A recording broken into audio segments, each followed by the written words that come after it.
Hi friends, ఎలా ఉన్నారు? నేను బాగున్నాను. మీరందరూ బాగుండాలని కోరుకుంటున్నాను. ఇప్పుడు కథలోకి వెళ్దాం. చదువుతున్నది శోభారెడ్డి.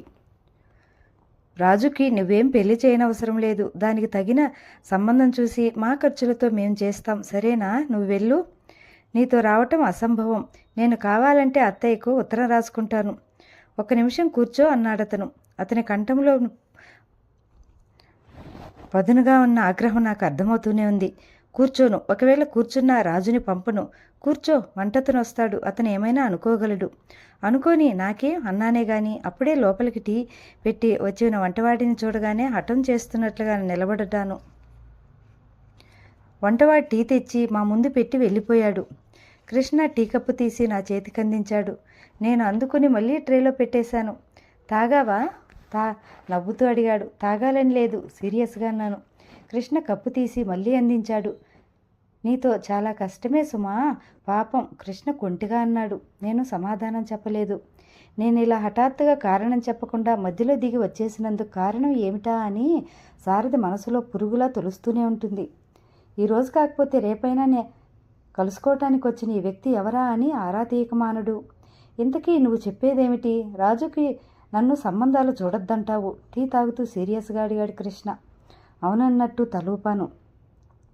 ఇప్పటికి జరిగిన ఈ అనర్థాలు చాలలేదా? రాజు పెళ్ళి ఆగిపోవటం అనర్థం ఏమీ కాదు. అది దాని అదృష్టమని ఎప్పటికైనా నువ్వే ఒప్పుకుంటావు. ఇక నీ పెళ్ళి అంటావా? అది అనర్థమే కావచ్చు, ఒప్పుకుంటాను. గబగబా టీ తాగేసి కప్పు టేబుల్ మీద పెట్టిన నేను టైం చూసుకుంటూ లేచాను. ఇక నేను వెళ్తాను, పనుంది. రాజుని సాయంత్రం ఒక్కసారి తీసుకురా మీనా, నేను మాట్లాడతాను అర్థింపుగా అడిగాడు. నేను తీసుకురాను. దాన్ని నువ్వు హడలగొడతావు. అసలే బెదురుగొడ్డు. ఇక నేను పట్టుకున్నా ఆగదు. నీతో బయలుదేరి వచ్చేస్తుంది. ఇంత దూరం వచ్చి కనీసం దాన్ని చూడకుండా వెళ్ళిపోమ్మంటావా? ఇది నీకు న్యాయమేనా? నేను చప్పున అతని వైపు చూశాను. అతని అతి వినయ ధోరణిలో నాకు అస్సలు నమ్మకం లేదు. నువ్వు దాన్నేమీ అనను అంటే తీసుకొస్తాను, షరతు పెట్టాను. సరే, తీసుకురా. ఇక్కడికి రావడం మాకు వీలు పడదు. నువ్వే ఎక్కడైనా రా. ఎక్కడికి రమ్మంటావో చెప్పు. నేను క్షణంసేపు ఆలోచించాను. మామీ ఇల్లు గుర్తుకొచ్చింది. అక్కడికి రమ్మనమని చెప్పాను. కృష్ణ జేబులోంచి చిన్న డైరీ తీసి అందులో అడ్రస్ నోట్ చేసుకున్నాడు. ఇది అన్యాయం. నా చెల్లెలు నేను చూడడానికి ఇన్ని షరతులా, ఇన్ని అడ్డదారులా? కృష్ణ ఉద్దేశం నాకు అర్థమైంది. రాజుని తీసుకెళ్ళి ఇంట్లో పెట్టుకుని నేను అతన్ని మాట వరుసకు కూడా మా ఇంటికి రమ్మనటం లేదు. మర్నాడు పలానా టైంకి ఆ ఇంటికి రమ్మనమని అతనికి చెప్పి నేను లేచి బయలుదేరాను. ఎలా వెళ్తావు అన్నాడు తను కూడా లేస్తూ. 2 కాళ్ళతో నడిచి రోడ్డు వరకు నేను కూడా రానా? నీకెందుకా శ్రమ? కృష్ణ నా వెంట రోడ్డు వరకు వచ్చాడు. సమయానికి ఒక్క ట్యాక్సీ కూడా దొరకలేదు. ఆటో ఒకటి వచ్చింది. నేను అందులో ఎక్కబోతూ కృష్ణ వైపు తిరిగి అన్నాను. ఈరోజు నిన్ను చూశాననే సంతృప్తి నాకేమీ అనిపించలేదు. ఎందుకని? ఆశ్చర్యంగా చూశాడు. నువ్వు సరిగ్గా మాట్లాడలేదు అనేసి నేను ఆటోలో కూర్చోబోయాను. కృష్ణ చుటుక్కున నా జబ్బ పట్టి ఆపేశాడు. అంటే ఏమిటో సరిగ్గా చెప్పు అన్నాడు. నేను నోరు తెరిచి ఏదో అనబోయాను. కృష్ణ భుజం మీద నుంచి నా చూపులు దూరంగా మేము నడిచి వచ్చిన సందులో నుంచే ఆకుపచ్చ గల్లున్న పట్టుచీర కట్టుకుని ఇటే వస్తున్న ఒక ఆవిడను గమనించాము. నా గుండెలు జల్లుమున్నాయి. మిస్సెస్ లింగం నన్ను చూసింది. గబగబా నా వైపే వస్తుంది. ఛీ, ఏమిటది నడిబజార్లో? కృష్ణ చెయ్యి ఒక్క విదిలింపుతో విదిలించేసుకుని ఆటోలో ఎక్కాను. ఆటో స్టార్ట్ అయింది. ఆటో కదిలే ముందు నేను తల తిప్పి చూశాను. గబగబా వస్తున్న మిస్సెస్ లింగం నన్ను ఆగమని చెయ్యి ఊపుతుంది. నేనది గమనించని దానిలా తల తిప్పేసుకుని త్వరగా పోనీ అన్నాను. నా తొందరలో కృష్ణ వైపు ఇంకోసారి చూసే అవకాశమే రాలేదు. నేను రేడియో స్టేషన్కి వచ్చాను. రాజు పాట రికార్డింగ్ అవుతుంది. సారథి లోపల ఉన్నాడు. నేను బయట వెయిటింగ్ రూమ్లో కూలబడ్డాను. నా గుండెలు ఇంకా దడదడలాడుతూనే ఉన్నాయి. మిస్సెస్ లింగం చూసింది. నేను పలానా వీధిలో ఎవరో అపరిచిత యువకుడితో చనువుగా మాట్లాడడం అనేది ఆమె దృష్టిలో మామూలు విషయం అయి ఉండదు. అమ్మతో తప్పక చెప్తుంది. ఎవరా మనిషి? ఆరా వస్తుంది. ఏం జవాబు చెప్పగలను? నా మనసంతా ప్రశ్నల వర్షం. తీవ్రమైన అలజడిగా అయిపోయింది. నేను అక్కడికి వెళ్ళి కూర్చున్న 5 నిమిషాలకు రికార్డింగ్ చేసుకుని రాజు సారథి బయటకొచ్చారు. ఇదేమిటి, ఇక్కడ కూర్చున్నావా ఒక్కదానివి? రాజు అదుర్దాగా నా దగ్గరకు వస్తూ అంది. ఎంతసేపు అయింది వచ్చి అన్నాడు సారథి. చాలాసేపు అయింది. మీరు అలా లోపలికి వెళ్ళారు, నేను వచ్చాను అన్నాను. ముగ్గురం బయటకొచ్చాం. సారథి నా కోరిక మీద మా ఇద్దరిని హోటల్కి తీసుకెళ్లాడు. సారథి పుణ్యమా అని రాజుకి ఈ విధంగా రేడియోలో నా అదృష్టం కలిగిందన్నాను. రాజు కూడా ఒప్పుకుంది. బాగుంది, మధ్యలో నాదేముంది అన్నాడు సారథి. ఇష్టం లేనట్టు నటిస్తున్నా మా పొగడ్త అతనికి ఆనందం కలిగించినట్టు అతని కళ్ళల్లో ఆనందం చూసి నేను గ్రహించాను. నేను హోటల్ నుంచి ఏ పార్కుకైనా వెళదామని కోరారు. ఎందుకో గానీ నాకు ఇప్పుడప్పుడే ఇంటికి వెళ్ళాలని అనిపించట్లేదు. రాజేశ్వరి తల అడ్డంగా తిప్పింది. నేను రాను, అత్తయ్య ఒంట్లో బాగలేదు. నన్ను ఇంటి దగ్గర తిప్పి మీ ఇద్దరు వెళ్ళండి అంది. నాకు కూడా పనుంది అన్నాడు సారథి చేతి గడియారం చూసుకుంటూ. నాకు ఒళ్ళు మండింది. అదే రాజు వస్తానంటే ఆ పని ఎంత ముఖ్యమైనా గుర్తుకొచ్చేది కాదేమో. ముగ్గురం ఇంటికి వచ్చాం. ఇంట్లో అడుగు పెడుతూనే గతుక్కుమన్నాను. మిస్సెస్ లింగం అమ్మ దగ్గర కూర్చొని మాట్లాడుతుంది. అదిగో వచ్చారు అంది అమ్మ మమ్మల్ని చూస్తూ. ఎలా పాడావు అని అడిగింది రాజుని మొదట పలకరిస్తూ. చాలా బాగానే పాడానన్నట్టు తలూపింది. మీరు మందు వేసుకున్నారా అంది అమ్మని. అమ్మ లేదంది. రాజు లోపలికి వెళ్ళిపోయింది. సారథి అమ్మకు వాకిలిగా ఎదురుగా ఉన్న కుర్చీలో కూర్చున్నాడు. నేను అక్కడ ఉండటమా లేక వెళ్ళిపోవటమా అని తటపటాయించసాగాను. అమ్మ అడిగేసింది నన్ను. మీనా, నువ్వు సరిగ్గా వీళ్ళతో రేడియో స్టేషన్కి వెళ్ళలేదా? వెళ్ళానుగా అన్నాను. అశోక్ నగర్ దగ్గర చూశానని అంటున్నారు మిసెస్ లింగం. నన్నా?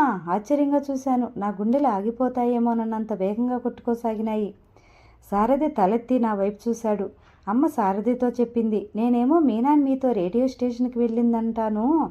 మీ ఆంటీ ఏమో లేదు, ఇంత క్రితం అశోక్ నగర్లో చూశాను అంటున్నారు. నాకదే అర్థం కావటం లేదు. సారథి చూపులు ఒక్క క్షణం నిశితంగా నా ముఖం మీద నిలిచిపోయినాయి. ఆ తర్వాత ఏమనుకున్నాడో ఏమో వాళ్ళ మాటల్ని ఖండించలేదు. అవును కాదు తర్కానికి దిగలేదు. మౌనంగా ఉండిపోయాడు. సారథి మౌనం అమ్మకు కొండంత బలం ఇచ్చినట్లయింది. చూశారా, ఈరోజు మీ వెంట స్వయంగా వచ్చింది కాబట్టి సరిపోయింది. లేకపోతే ఈ చిన్న పొరపాటు అనవసరంగా ఎంత పెద్ద అపార్థానికి దారితీసేదో అంది నిష్ఠూరంగా. మిస్సెస్ లింగం జోక్యం చేసుకుంది. అపార్థానికి ఏముందిలేండి, చీర కూడా ఇదే. మిస్సెస్ లింగం నా వైపు చూస్తూ అయోమయంగా అంది. సారథి ఇలా నన్ను రక్షిస్తాడని, నాకు అండగా నిలుస్తాడని కానీ నేను కలలో కూడా అనుకోలేదు. మనసులో మొట్టమొదటిసారిగా అతనికి 1000 కృతజ్ఞతలు అర్పించుకున్నాను. కానీ సారథి నన్ను రక్షించడానికే ఆనందం అట్టేసేపు నిలవలేదు. సారథి వెళ్ళిపోయే ముందు నా గదిలోకి వచ్చాడు. ఎంతో ముఖ్యమైన పని ఉంటే తప్ప అతను అలా చెప్పకుండా సరాసరి నా గదిలోకి వచ్చేయడు. బట్టలు మార్చుకుందామని అల్మరాల నుంచి చీర తీసుకోబోతున్న నేను ఆగిపోయాను. గంటు పెట్టుకున్నట్టుగా దురుసుగా అసంతృప్తిగా ఉన్న అతని ముఖం చూడగానే నాకు అతను అడగబోయేదేమిటో తెలిసిపోయింది. అయినా తెలియనట్టే అతను ఎందుకు వచ్చాడా అన్నట్టు చూడసాగాను. మీనా, నిజం చెప్పు, నువ్వు దారి మధ్యలో దిగిపోయి వెళ్ళి ఎవరిని కలవటానికి వెళ్ళింది? నేను సమాధానం చెప్పలేని దానిలా చూడసాగాను. మనం వెళ్లే ముందు నీకు ఫోన్ వచ్చింది. ఫాదర్ దగ్గర నుంచి కాదు, అవునా? నేను చూపులు నేల మీదకి మరల్చుకున్నాను. ఆ క్షణంలో 1000 మంది సారథులైనా నా నోటి నుంచి నిజం చెప్పించలేదు. సారథి క్షణం సేపు నేను జవాబు చేస్తున్నానన్నట్టు ఎదురు చూశాడు. సమాధానం చెప్పవా? నిష్ఠూరంగా అడిగాడు. నేను తల ఎత్తలేదు. నేలకు చూపులు అంటుకుపోయిన దానిలా అలాగే క్రిందకు చూస్తూ నిలబడ్డాను. సారథి బుసలు కొడుతున్నట్టుగా పెద్దగా ఊపిరి పీల్చి వదిలాడు. మీనా, ఇదివరకు ఎప్పుడైనా నీకు చెప్పానో లేదో ఇప్పుడు చెప్తున్నాను, బాగా గుర్తుంచుకో. నేను నిజాన్ని సహించగలను. నేను ఈ మోసాన్ని కించిత్తు కూడా భరించలేను. ఒకసారి నా మనసు విరిగిందంటే ఆ మనుషులకు చాలా దూరంగా ఉంటాను. నువ్వేం మాట్లాడకపోతే ఆంటీ అశోక్ నగర్లో నీతో చూసిన వ్యక్తి నిజమేనని నమ్మాల్సి వస్తుంది. దానికి కూడా నేను జవాబు చెప్పలేదు. నన్ను కాదన్నట్టు ఊరుకుండిపోయాను. సరే, మధ్యలో అనవసరంగా మా ఆంటీని ఎందుకు ఫూల్ చేస్తావు? ఆ పెద్ద మనిషి ఎవరు? నువ్వు అట్టే కాలం దాచలేవు. నువ్వు చెప్పనంత మాత్రాన తెలుసుకోలేని వాజమ్మను కాదు నేను. గబగబా కోపంగా అనేసి సారథి గిరుక్కున వెనక్కి తిరిగి వెళ్ళిపోయాడు.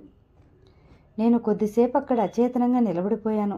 నాకిప్పుడిప్పుడే బట్టలు మార్చుకోవాలని అనిపించలేదు. చేతిలో చీర మంచం మీద గిరాటు వేసి వచ్చి కిటికీ దగ్గర నిలబడ్డాను. నేను నిజాన్ని సహించగలను, కానీ మోసాన్ని భరించలేను. సారథి అన్న మాటలు చెవుల్లో గింగురుమంటున్నాయి. సారథికి ఇదంతా చెప్పేస్తే అతను ఇందులో సాయం చేస్తాడా? అతని అండ నాకు లభిస్తుందా? ఆ రాత్రంతా బాగా ఆలోచించాక నేను మర్నాడు మామీ ఇంటికి నాతో పాటు రాజుని తీసుకెళ్లకుండా నేను ఒక్కదాన్నే వెళ్ళడానికే నిశ్చయించుకున్నాను. అది అన్నగారికి ఎందుకు ఎదురు చెప్పలేదు. దాని మొహమాటం నాకు తెలుసు. రాజుని తీసుకెళ్ళకపోతే కృష్ణకు ఆగ్రహం వచ్చే మాట నిజమే, కానీ అది భరించడానికి నేను సిద్ధమయ్యాను. నా ప్రాణమిత్రురాలిలా అయిన రాజు కోసం ఎవరు ఏమన్నా నేను కిమ్మనకుండా ఊరుకోవటానికి నిశ్చయించుకున్నాను. రాజును చూసిన మరుక్షణం ఎంత మహత్తరమైనదో కానీ మా మధ్య స్నేహబంధం నానాటికి బలపడుతోంది. అది కూడా నాతో సమంగా, సుఖంగా, ఆనందంగా ఉండాలనే కాంక్షకు నేను లొంగిపోసాగాను. సృష్టిలో తీయనిది స్నేహమేనోయ్ అని చెప్పిన వాళ్ళకి మనసారా అంజలి ఘటించి నిజం సుమా అని ఒప్పుకోవాలనిపిస్తుంది. మర్నాడు మధ్యాహ్నమైంది. అమ్మకు జ్వరం, జలుబు కాస్త తగ్గినాయి. డాక్టర్ వచ్చి ఇంజెక్షన్ ఇచ్చి వెళ్ళాడు.